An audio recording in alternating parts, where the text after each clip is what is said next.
Hello friends, welcome to साहस of solutions. दोस्तों, जैसा कि इस सीरीज के पिछले कुछ वीडियोज में हम लोग राउटिंग के बारे में देख रहे थे और आज आपके लिए बहुत ही इम्पोर्टेंट वीडियो लेकर आए हैं जिसमें हम बात करेंगे सेशन मैनेजमेंट का, कि सेशन मैनेजमेंट क्या होता है, कैसे काम करता है और कौन कौन से इसके मेथड्स होते हैं। इसके एग्जाम्पल के साथ हम देखेंगे। वीडियो थोड़ा सा बड़ा हो सकता है क्योंकि कंप्लीट सेशन मैनेजमेंट इस वीडियो में मैं आप लोग को बताने वाला हूँ।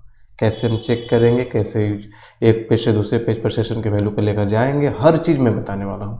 तो बने रहिए इस सीरीज में और इस वीडियो को स्टेप बाय स्टेप बिना स्किप किए अच्छे से देखिए ताकि आपको कंप्लीट नॉलेज हो जाए सेशन के बारे में। तो अब हम बात करते हैं सेशन मैनेजमेंट के बारे में। देखिए, different kind of storage space is available for our data on client side as well as server side.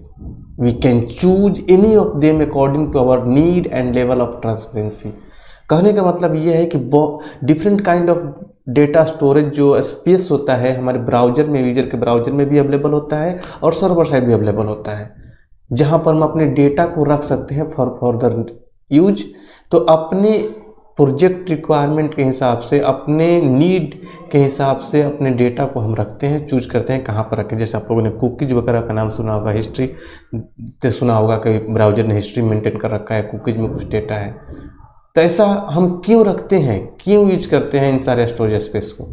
देखिए, होता क्या है, जैसे आप मान लीजिए कि आप लोग अपने लैपटॉप में कोई एक नया ब्राउजर इंस्टॉल करिए या फिर मोबाइल में, उसमें फेसबुक पहली बार ओपन करिए। It will take more time, ज़्यादा टाइम रहता है कंपेयर टू नेक्स्ट टाइम।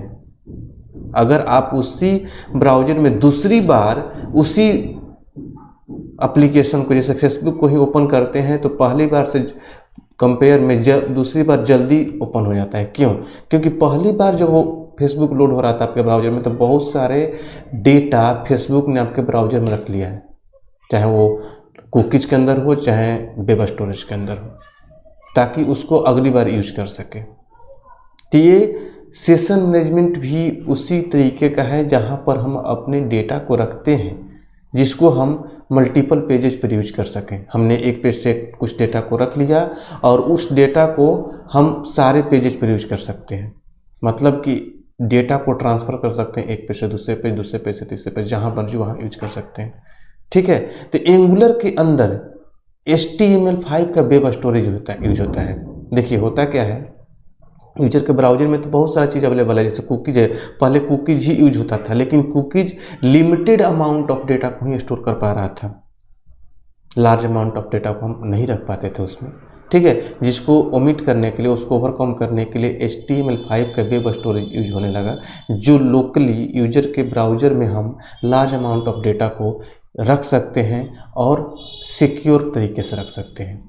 ऐसा नहीं, देखिए, ऐसा नहीं है कि आपने कोई डेटा रखा है तो कोई दूसरा वेबसाइट उसको यूज कर लेगा, नहीं। डोमेन वाइज डेटा स्टोर होता है। अभी मैं आप लोग को दिखाऊंगा कि डोमेन वाइज डेटा स्टोर होता है। अगर आपने अपने abc.com का कुछ डेटा रखा है तो abc.com ही उसको यूज कर पाएगा। ऐसा नहीं है कि दूसरा कोई xyz.com उस डेटा को यूज कर लेगा, नहीं। लेकिन यहाँ पर भी ध्यान रखना होता है कि आप किस तरह का डेटा रख रहे हैं। कोई ऐसा सेंसिटिव डेटा तो नहीं रख रहे हैं यूजर ब्राउजर में, तो आप नहीं रखें तो ही बेहतर है। ठीक है, क्योंकि उसको देखा जा सकता है। हम अभी दिखाएंगे google.com चाहे facebook.com चाहे sahosobtech.com, सब ने अपना अपना कुछ ना कुछ डेटा रखा है स्टोरेज के अंदर। आप भी उसको देख सकते हैं। कहाँ पर देखेंगे, ये सब कुछ मैं इस वीडियो में अच्छे तरीके से पॉइंट टू पॉइंट समझाने वाला हूँ। तो एंगुलर क्या करता है, HTML5 का वेब स्टोरेज यूज करता है और इस वेब स्टोरेज में दो तरीके का API होता है, एक लोकल स्टोरेज और एक होता है सेशन स्टोरेज।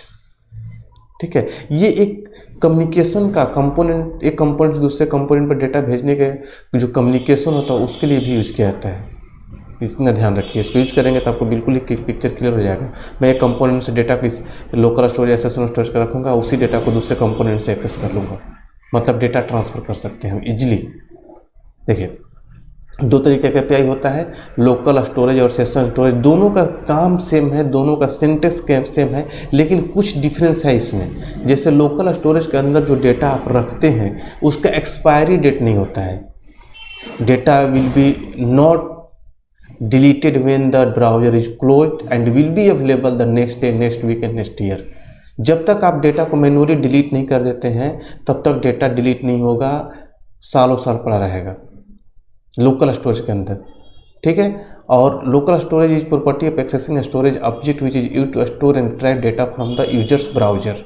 यूजर के ब्राउजर में हम डेटा को रखते हैं जिस तरीके से कुकीज के अंदर रखा जाता है। वहीं पर अगर सेशन की आप बात करें तो सेशन स्टोरेज के अंदर आप जो डेटा रखते हैं तो केवल उसी सेशन के लिए होता है। आप टैब भी क्लोज कर देंगे तभी वो डेटा गायब हो जाएगा, या फिर आप लॉगआउट कर देंगे डेटा गायब हो जाएगा, या फिर आप ब्राउजर को क्लोज कर देंगे तभी डेटा डिलीट हो जाएगा। तो इससे कुछ मेथड्स होते हैं जिसको हम यूज कर करके अभी देखने वाले हैं। सबसे पहले एक चीज़ मैं आप लोग को बताते चलें कि जो ओल्डर ब्राउजर है, ओल्डर वर्जन के जो ब्राउजर हैं, ये लोकल स्टोरेज और सेशन स्टोरेज को सपोर्ट नहीं करते हैं।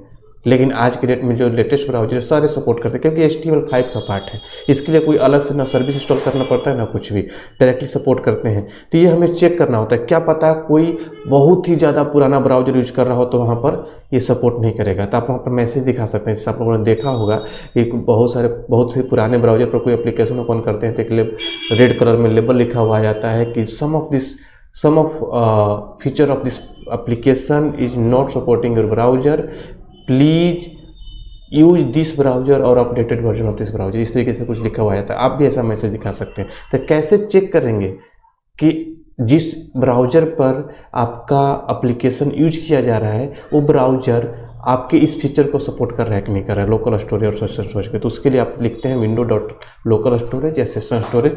तो अगर वो ट्रू रिटर्न करता है सपोज तो समझ जाइए कि सपोर्ट कर रहा है, अगर फॉल्स रिटर्न कर देगा तो सपोर्ट नहीं कर रहा है। तो इसको भी हम यूज करके भी देखेंगे। इसके अलावा हम बात करते हैं कि आप कैसे लेंथ चेक कर सकते हैं कि कितना amount of local storage available है। आप लोकल स्टोरेज और लेंथ से उसको चेक कर सकते हैं। इसके अलावा आप उसमें डेटा कैसे अपडेट करेंगे तो उसका मेथड होता है सेट आइटम, डेटा को डिलीट करने के लिए होता है रिमूव आइटम, सारे डेटा को क्लियर करने के लिए होता है क्लियर। इस तरीके से बहुत सारे मेथड होते हैं जिसको हम एक एक करके यूज करेंगे। हम सेशन या लोकल स्टोरेज के अंदर जेसॉन डेटा कैसे पास करेंगे, उसको कैसे स्ट्रिंगिफाई करते हैं, कैसे उसको पार्स करते हैं, सब कुछ हम देखेंगे अभी। तो ये हमारा प्रोजेक्ट है जहाँ पर हम लोग एग्जाम्पल करते हैं। तो सबसे पहले हमें ये देखना है, ये चेक करना है कि ये जो प्रोजेक्ट, ये एप्लीकेशन अगर कोई अपने ब्राउज़र पर ओपन करता है तो वहाँ पर ये सपोर्ट करता है कि नहीं करता है लोकल स्टोरेज और सेशन स्टोरेज। तो उसके लिए हम क्या करेंगे, लिखेंगे कंस्ट्रक्टर, और कंस्ट्रक्टर के अंदर हम लिखेंगे इफ़ लोकल स्टोरेज, या फिर पहले हम लिखेंगे विंडो डॉट लोकल स्टोरेज। और उसके बाद अगर ये ट्रू रिटर्न करता है तो मतलब कि सपोर्ट कर रहा है। लेकिन आपको यहाँ पर कोई मैसेज नहीं देना है, मैं यहाँ पर बस दिखा रहा हूँ आपको कि सपोर्ट कर रहा है, ठीक है। ये आप नहीं लिखेंगे यहाँ पर, आपको कहाँ पर लिखना होगा, आपको यहाँ पर लिखना होगा एल्स के अंदर। ऐसा नहीं होता कि कोई फंक्शनैलिटी कोई ब्राउज़र सपोर्ट कर रहा है तो हम बताएंगे कि आपका ब्राउज़र बढ़िया है सपोर्ट कर रहा है। नहीं, जब सपोर्ट नहीं करता है तब हम बताते हैं कि आपका ब्राउज़र सपोर्ट नहीं कर रहा है, दूसरा ब्राउज़र यूज करो। तो आप एल्स ब्लॉक में लिखेंगे, ठीक है। हमें एल्स ब्लॉक में भी नहीं लिखना, बस आपको दिखाना है कि ये सपोर्ट कर रहा है, ठीक है। तो चलते हैं ब्राउज़र पर, और ब्राउज़र पर आप देखेंगे कि देखिए सपोर्टेड दिखा रहा है, ठीक है। अब रिफ्रेश करेंगे तो बताएगा सपोर्ट कर रहा है, ठीक है। अब अगला चीज़ हमें क्या करना है कि हमें लोकल स्टोरेज में डेटा को रखना है, ठीक है। तो मैं आप लोग को पहले एक चीज़ दिखाते चलूँ कि कैसे पता चलेगा कि कौन सा ब्राउज़र कैसे डेटा को रखता है, कहाँ रखता है, ये सब हमें देखना है। तो हम ब्राउज़र पर अगर जाते हैं तो लोकल स्टोरेज है, देखिए राइट क्लिक करके इंस्पेक्ट एलिमेंट करते हैं और यहाँ पर आप एप्लीकेशन के अंदर जाते हैं तो यहाँ पर देखिए लोकल स्टोरेज और सेशन स्टोरेज का दो प्लेस दिया, यहीं पर आप डेटा को रखेंगे। लोकल स्टोरेज का ये प्लेस है और सेशन स्टोरेज का ये है।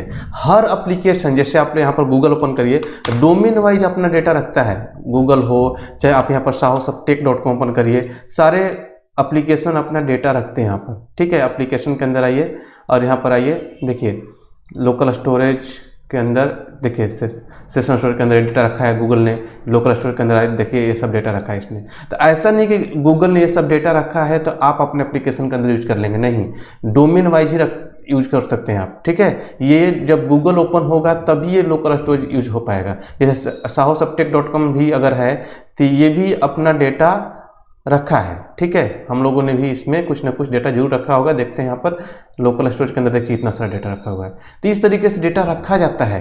आप इसको इनक्रिप्टेड डिक्रिप्टेड फॉर्मेट में भी रख सकते हैं, किसी भी तरीके से रख सकते हैं, ठीक है। बस ये ध्यान रखना कोई सेंसिटिव डेटा तो नहीं है, बस इस चीज़ को आप लोग अपने माइंड में रखना होगा। तो उसी तरीके से हम यहाँ पर डेटा कैसे रखेंगे और कैसे इसको रिट्राइव करेंगे, यही सब चीज़ हमें सीखना है आज के वीडियो में। ठीक है, तो आते हैं यहाँ पर हम लिखते हैं कि local storage dot set item, यहाँ पर आप सेट आइटम लिखिए, की एंड वैल्यू पेयर में रखता है ये। जैसे मान लिया हमने यहाँ पर लिख लिया यूजर आईडी और कॉमा और यहाँ पर हम लिख लिया चंदन 001। ठीक है, और सेशन स्टोरेज दोनों का सिंटेक्स सेम है, session storage dot set item कर दूं मैं, सेट आइटम, और यहाँ पर लिख दूं मैं EMP ID।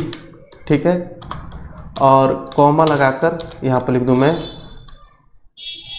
अजीत 001 या 001, इस तरीके से मैंने कर दिया।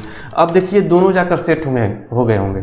ठीक है, अब आते हैं हम ब्राउजर पर। अब ब्राउजर पर देखिए राइट क्लिक करके इंस्पेक्ट करके देखिए, तो आप जैसे ही एप्लीकेशन के अंदर जाते हैं तो आप लोकल स्टोरेज के अंदर देखिए यूजर ID 001 और सेशन स्टोरेज के अंदर देखिए EMP ID 001 सेट हो चुका है। आप इस तरीके से सेट कर सकते, किसी पेज से भी सेट करके दूसरे पेज पर उसको रिसीव कर सकते हैं। जैसे इसको देखिए, जैसे मान लीजिए कि हमने तो ऐप कंपोनेंट से सेट कर दिया, मैं 2 कंपोनेंट क्रिएट कर लेता हूँ अलग से, और यहाँ पर लिखता हूँ मैं ng जनरेट कंपोनेंट, और कंपोनेंट में मैं देता हूँ comp1 इंटर हिट, और एक और कंपोनेंट क्रिएट करूँगा comp2 और इंटर हिट करता हूँ। 2 कंपोनेंट मैं क्रिएट कर लेता हूँ। ठीक है, यहाँ पर मैंने कंपोनेंट 1 क्रिएट किया, इसके HTML पे लिखता हूँ मैं h2 component 1। ठीक है, सेव, और इसके CSS में लिखता हूँ h2 बैकग्राउंड कलर, और मैंने डाल दिया ब्राउन। किसी तरीके से सेट करिए, थोड़ा सा अच्छा दिखेगा इसलिए कर रहा हूँ। और कंपोनेंट 2 पर भी मैं लिखता हूँ h2 कंपोनेंट 2 सेव, और इसके CSS पे लिखता हूँ h2 बैकग्राउंड कलर और ग्रीन येलो, इस तरीके से सेट कर दिया। ठीक है, अब इन दोनों कंपोनेंट को मैं इसका सेलेक्टर उठाकर रख लेता हूँ, कहाँ पर, ऐप कंपोनेंट HTML पर, ताकि ये दोनों दिखे। यहाँ पर मैंने कंपोनेंट 1 को रखा, यहाँ पर मैंने कंपोनेंट 2 को रखा। ये अभी लोड नहीं होंगे। ठीक है, क्यों? क्योंकि मॉड्यूल वाला प्रोजेक्ट है नहीं, आप Angular 17 सीख रहे हैं। तो हमने क्या बताया है कि इन दोनों कंपोनेंट का जो नेम है आपको इंपोर्ट करना होगा जहाँ पर आप रख रहे हैं। ठीक है, ऐप कंपोनेंट के TS फाइल में आएंगे और यहाँ पर आप इंपोर्ट करेंगे, तब ये दोनों कंपोनेंट यूज में आएंगे। यहाँ पर इंपोर्ट करिए। ठीक है, और इसी तरीके से कंपोनेंट 2 का भी नेम कॉपी करिए और ऐप कंपोनेंट के TS फाइल पर यहाँ पर इंपोर्ट कर दीजिए। ठीक है, अब तब ये दोनों कंपोनेंट आपके ब्राउजर पर दिखने लगेंगे। हमने लिख लिया, ब्राउजर पर चलेंगे, दोनों कंपोनेंट देखिए दिखने लगा। अब मैं यहाँ पर एक बटन लेता हूँ जिससे मैं लोकल स्टोरेज और सेशन स्टोरेज के अंदर मैं डेटा को सेट करूँगा। ठीक है, और उसको कंपोनेंट 2 से रिसीव करूँगा। अगला चीज़ कि देखिए लोकल स्टोरेज और सेशन स्टोरेज दोनों का सिंटेक्स एक ही है, दोनों में से कोई एक ही हम लेके चलेंगे, और आप सेम सिंटेक्स दूसरे वाले के लिए भी लिख सकते हैं। देखिए जैसे मान लीजिए कि मैं कंपोनेंट 1 पर एक बटन लेता हूं, कंपोनेंट 1 के HTML पर मैं एक बटन लेता हूं, बटन,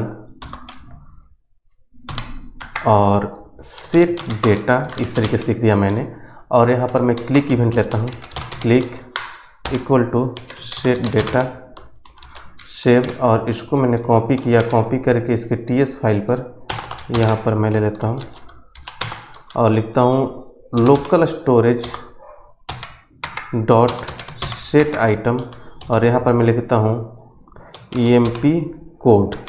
ठीक है, और यहाँ पर मैंने लिख दिया क्या, पवन 001, इस तरीके से सेट कर दिया। देखिए अब ये जाकर सेट हो गया होगा कहाँ पर, अगर हम जैसे बटन पर क्लिक करेंगे तो जाकर सेट हो जाएगा।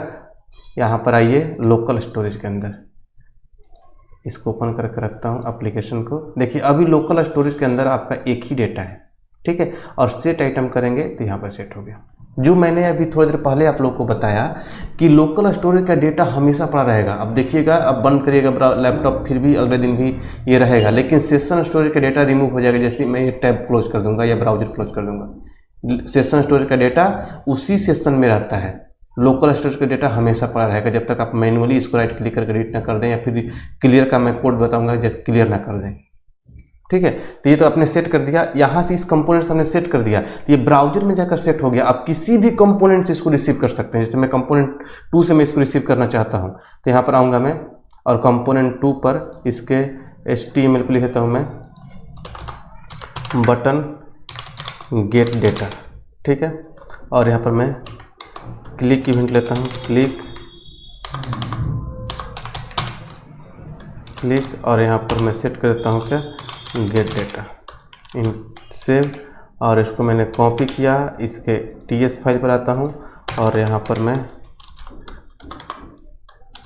गेट डेटा को लिखता हूँ console.log और यहाँ पर मैं लिख दूँगा क्या, देखिए अब ये बोला है कि केवल आपको की देना है। कंसोल मतलब कि यहाँ पर लिखेंगे local storage dot gate item और यहाँ पर बोल रहा है कि आप की दीजिए, कौन से की का डेटा लेना चाहते हैं। तो मैं देता हूँ क्या, कौन कौन सा डेटा सेट किया हूँ मैं, एक तो हमने यूजर ID सेट किया है और एक हमने EMP कोड सेट किया। तो मैं अगर मैं लिख दूँ यूजर ID, ठीक है, तो यूजर ID रिसीव हो जाएगा हमें। और यहाँ पर मैं console.log और मैं लिख दूँ लोकल स्टोरेज डॉट, देखिए इतने सारे मेथड होते हैं, क्लियर गेट आइटम, की लेंथ, रिमूव आइटम और सेट आइटम। सेट आइटम हमने देखा, गेट आइटम अभी देख रहे हैं, इन सब के बारे में अभी बताऊंगा मैं, ठीक है। तो गेट आइटम और यहाँ पर मैंने मान लीजिए लिख दिया EMP कोड, तो EMP कोड का भी डेटा हमें दे देगा कंसोल में। चलते हैं ब्राउजर पर और यहाँ पर आइए कंसोल के अंदर और यहाँ पर गेट आइटम करेंगे, देखिए दोनों डेटा हमें मिल रहा है। ये देखिए चंदन 001/001 यहाँ पर आप देख सकते हैं, दोनों मिल रहा है यहाँ पर, ये दोनों डेटा हमें रिसीव हो गया। मतलब कि हम किसी भी कंपोनेंट से कोई डेटा सेट कर सकते हैं और कहीं भी उसको इस एप्लीकेशन के अंदर यूज कर सकते हैं, ये बेनिफिट है इससे। अगला चीज़ कि अगर हमें किसी भी डेटा को डिलीट करना है तो कैसे करेंगे, किसी भी और सबको डिलीट करना है तो कैसे करेंगे, तो इन सबको हम देखते हैं। एक बार कोड में चलते हैं। अब यहाँ पर मैं लिखता हूँ कंपोनेंट 2 पर या कंपोनेंट 1 पर, कहीं पर भी लिख सकते हैं। जैसे मान लीजिए मैं लिख दिया बटन डिलीट और यहाँ पर मैं लिखता हूँ क्लिक और इक्वल टू डिलीट डेटा, ठीक है, सेव। और मैंने कॉपी किया और यहाँ पर हम इसके TS फाइल पर, कंपोनेंट 2 के TS फाइल पर आता हूँ और यहाँ पर मैं डिलीट डेटा को सेट करता हूँ, लिखता हूँ local storage dot remove item और यहाँ पर कोई भी की दे दीजिए जिसको रिमूव करना है। जैसे मान लीजिए मैंने दे दिया EMP कोड, ये रिमूव कर देगा। क्लियर ऑफ करिएगा तो सबको क्लियर कर देगा, ये भी हम देखेंगे अभी। देखिए चलते हैं ब्राउजर पर और यहाँ पर जैसे ही मैं डिलीट करूँगा, देखिए EMP कोड डिलीट हो गया। यहाँ पर सेट करेंगे, इनपुट कोड आ गया, डिलीट करेंगे, डिलीट हो जाएगा। तो मतलब लॉग आउट के बटन पर हम सबको डिलीट कर सकते हैं। अभी एक डिलीट हुआ, हम चाहें तो क्लियर करेंगे तो डिलीट ऑल हो जाएगा। देखिए यहाँ पर आइए कंपोनेंट 2 के HTML पर हमने एक बटन लिया, बटन डिलीट ऑल, या फिर लॉग आउट के बटन पर ऐसा काम हम करते हैं, ठीक है। और यहाँ पर लिख दिया मैंने क्लिक और यहाँ पर मैंने लिख दिया डिलीट ऑल, सेव। और इसको मैंने कॉपी किया, कॉपी करके इसके TS फाइल पर आते हैं और यहाँ पर हमने इसको सेट कर देते हैं और यहाँ पर लिखते हैं लोकल स्टोरेज डॉट क्लियर, तो सबको क्लियर कर देगा। सेव करिए और चलते हैं ब्राउजर पर। देखिए दोनों है और डिलीट ऑल करो तो सबको डिलीट कर दिया। रिफ्रेश करिए, एक यूजर ID आ गया, सेट आइटम 2 आ गया और डिलीट करेंगे सबको डिलीट कर दिया। मतलब कि डिलीट ऑल से सब कर सकते हैं। एक चीज़ और आपको यहाँ पर ध्यान देना होगा कि जो हम यहाँ पर डेटा सेट कर रहे हैं कंपोनेंट 1 से चाहे कंपोनेंट 2 से या फिर हम कहीं भी किसी कंपोनेंट से, दोनों स्ट्रिंग होना चाहिए। सपोज करिए कि हमारे पास यहाँ पर एक कंपनी नेम का ऑब्जेक्ट है, ठीक है, कंपनी नेम और यहाँ पर मैंने डाल दिया साहो सॉफ्ट टेक्नोलॉजीज, ठीक है, comma city Noida state UP और यहाँ पर हमने कंट्री इंडिया, ऐसा हमने सेट कर दिया। इसको मुझे भेजना है, ठीक है। तो अगर हम लिखते हैं हम लोकल स्टोरेज डॉट और सेट आइटम, तो हम मान लीजिए हम लिख दिया कॉम्प डेटा, CMP कॉम्प डेटा, इस तरीके से सेट कर दिया कंपनी का डेटा। और यहाँ पर भी मुझे स्ट्रिंग देना होगा। अगर मैं यहाँ पर कंपनी से लिख दूँ तो नहीं जाएगा, ठीक है। तो इसको हमें क्या करना पड़ेगा, ये स्ट्रिंग बनाना होगा। तो यहाँ पर हमें लिखना पड़ेगा, लिखेंगे हम यहाँ पर JSON डॉट स्ट्रिंगिफाई और इसको स्ट्रिंग में कन्वर्ट कर देगा, ठीक है। स्ट्रिंगिफाई करेंगे तो स्ट्रिंग में कन्वर्ट कर देगा और ये डेटा वहाँ पर हमें मिलने लगेगा। जैसे मैंने यहाँ पर गेट कर देता हूँ कंपोनेंट 2 पर, और यहाँ पर लिखता हूँ मैं